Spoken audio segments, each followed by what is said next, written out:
Bénin versus Sénégal revivait les temps forts et les moments décisifs du choc de la CAN 2025. Dans la lumière froide de Tanger, au stade Ibn Battuta, tout respirait la soirée en jeu.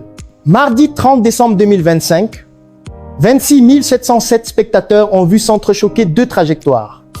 Celle d'un Sénégal déjà installé parmi les favoris, venu verrouiller la première place du groupe D, et celle d'un Bénin courageux.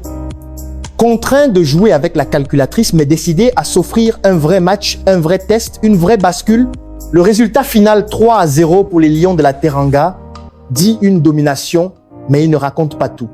L'intensité par séquence, les moments où le Bénin a cru pouvoir faire trembler l'ordre établi, et surtout, ce tournant étrange d'un match, sous contrôle devenu, après un carton rouge, une démonstration de maturité sénégalaise.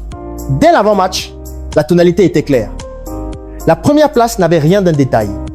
Elle dessinait un chemin plus ou moins piégeux en 8e. Et les staffs l'avaient parfaitement intégré. Le Sénégal, emmené par Sadio Mané, voulait finir proprement, sans gaspiller d'énergie, mais sans laisser la porte entrouverte à un scénario tordu. Le Bénin, lui, s'avançait avec l'idée qu'un exploit ne se mendie pas. Il se construit par une discipline totale, des duels gagnés et une capacité à survivre au temps faible. Tout allait donc se jouer sur la capacité béninoise à tenir le choc physique, à résister au ballon arrêté sénégalais et à transformer la moindre transition en occasion réelle. Sur le terrain, le Sénégal a très vite donné le tempo. Possession maîtrisée, circulation sobre et recherche régulière de profondeur dès qu'une ligne béninoise se resserrait. Rien de spectaculaire au départ, plutôt une manière de faire sentir à l'adversaire que chaque erreur de placement serait punie. Le Bénin a répondu par des courses de sacrifice, un bloc compact et une agressivité contrôlée pour casser le rythme. Mais plus les minutes passaient, plus le Sénégal trouvait des angles, notamment sur phase arrêtée, là où l'expérience et la qualité de frappe font souvent la différence dans une CAN. Le premier grand frisson, celui qui change l'odeur d'un match, est venu à la 38e minute.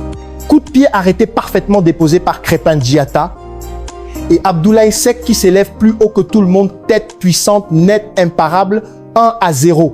Ce but n'était pas seulement une avance au tableau d'affichage. C'était une confirmation tactique. Le Sénégal pouvait faire mal sans se découvrir, en frappant là où le Bénin savait qu'il devait être irréprochable. À partir de cet instant, les rôles se sont figés. Le Sénégal en gestion intelligente, le Bénin obligé de prendre davantage de risques. Le reste de la première période a ressemblé à une partie d'échecs jouée à vitesse réelle. Le Sénégal n'a pas paniqué, n'a pas surjoué et s'est contenté de contrôler les zones. Le Bénin, lui, a tenté d'exister par des montées plus directes, cherchant à accrocher son avant-centre Steve Mounier et à provoquer des deuxièmes ballons. On a senti une équipe béninoise plus audacieuse que ce que le score pouvait laisser penser. Elle ne s'est pas dissoute, elle a simplement buté sur une défense sénégalaise dense, prête à accepter quelques centres tant qu'ils n'étaient pas accompagnés de présence dans la surface. Au retour des vestiaires, le Bénin a monté d'un cran et c'est là que le match a pris, par moments, une tournure plus nerveuse. Les écureuils ont montré davantage d'urgence et ont testé Edouard Mendy. D'abord par Ayegun Tosin, ensuite par Junior Olaitan, avec cette sensation que le Sénégal, sans être réellement en danger, n'avait plus le confort total de la première mi-temps. Les situations n'étaient pas forcément des occasions franches à chaque attaque, mais elles imposaient au Sénégal une vigilance permanente, notamment sur les frappes et les ballons dans le dos. Et puis, au cœur de ce passage où le Bénin pousse et croit sentir un espace, le Sénégal a frappé, comme le font les équipes mûres, au moment où l'adversaire s'expose. À la 62e minute, Sadio Mané a servi Habib Diallo avec une passe parfaitement glissée dans la zone dangereuse. Diallo n'a pas tremblé. Finition du gauche, à bout portant, propre et clinique, 2-0. Un but qui a eu l'effet d'une douche froide pour le Bénin, car il récompensait le réalisme sénégalais plus qu'une domination écrasante dans le jeu à cet instant précis.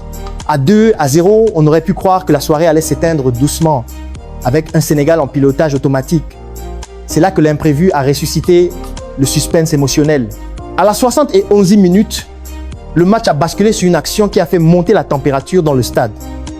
Kalidou Koulibaly, capitaine sénégalais, a été expulsé après intervention de la VAR sur une action jugée dangereuse. D'un coup, le Sénégal devait finir à 10 et le Bénin se retrouvait face à un scénario qui, sur le papier, réouvrait la porte. un quart d'heure et plus pour tenter de revenir. Au moins pour sauver l'honneur, au mieux pour provoquer un chaos.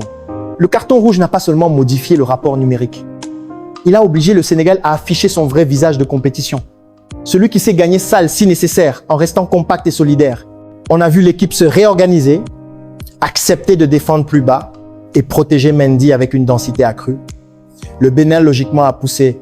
Il a cherché les côtés, a multiplié les centres et a essayé d'accélérer dans les demi-espaces. Mais là encore, il s'est heurté à une structure sénégalaise disciplinée, capable de souffrir sans se disloquer. Dans cette phase, le Bénin a eu ses moments, ses fenêtres, ses presses. L'une des images fortes, c'est cette intervention d'Edouard Mendy à la 87e minute. Rodolfo Aloko s'infiltre côté droit, frappe, et Mendy sort une parade ferme d'une main assez autoritaire pour rappeler que même à 10, le Sénégal gardait un gardien de très haut niveau en dernier rempart. C'était typiquement le genre d'arrêt qui brise une dynamique. Vous poussez, vous y croyez et vous tombez sur un mur. Le Bénin a continué. Les corners se sont enchaînés, les ballons traînés dans la surface et les minutes ont filé vers ce moment où l'on se dit que le prochain duel, le prochain rebond, décidera de tout. Même à 2-0, un but béninois aurait pu changer l'ambiance et obliger le Sénégal à reculer encore davantage. On a même vu des séquences de tension, avec des esprits qui s'échauffent, signe d'un match qui ne voulait pas mourir. C'est pourtant le Sénégal qui a fini par tuer définitivement le récit. Entré en fin de match, Chérif Ndiaye a d'abord eu une situation franche. À la 90+2, il ouvre son pied droit, mais Marcel Danjinou s'interpose. Le Bénin respire encore, se dit que le 2-0 restera peu, être la marge acceptable. Mais dans une ken, les fins de match s'étirent et la lucidité est une monnaie rare. Le temps additionnel a été long, 8 minutes. Et dans ce tunnel, le match a basculé une dernière fois.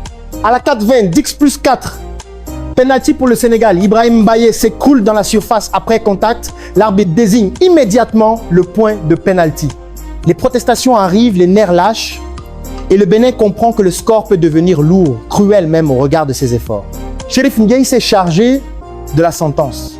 Puissante frappe du droit, contre-pied sur Danjinou, 3-0 à la 90+7, ce qui correspond dans le récit CAF à un but inscrit à la 97e minute, tant le match était étiré. Le geste est sur froid et il résume ce que le Sénégal a été ce soir-là. Une équipe qui ne se contente pas de gagner, mais qui veut finir en envoyant un message de solidité et de profondeur d'effectif. Ce troisième but a aussi figé la lecture statistique de la soirée. Le Bénin a eu des occasions, a cadré, a mis Mendy au travail, mais n'a jamais trouvé la faille. L'équipe souligne d'ailleurs que le Bénin a été dangereux jusqu'au bout, sans réussir à sauver l'honneur malgré plusieurs situations et 4 tirs cadrés. C'est précisément ce qui fait mal dans ce genre de match. Vous existez, mais le résultat final vous renvoie à l'écart d'efficacité entre une équipe candidate au titre et une équipe qui cherche encore à transformer ses bonnes intentions en but.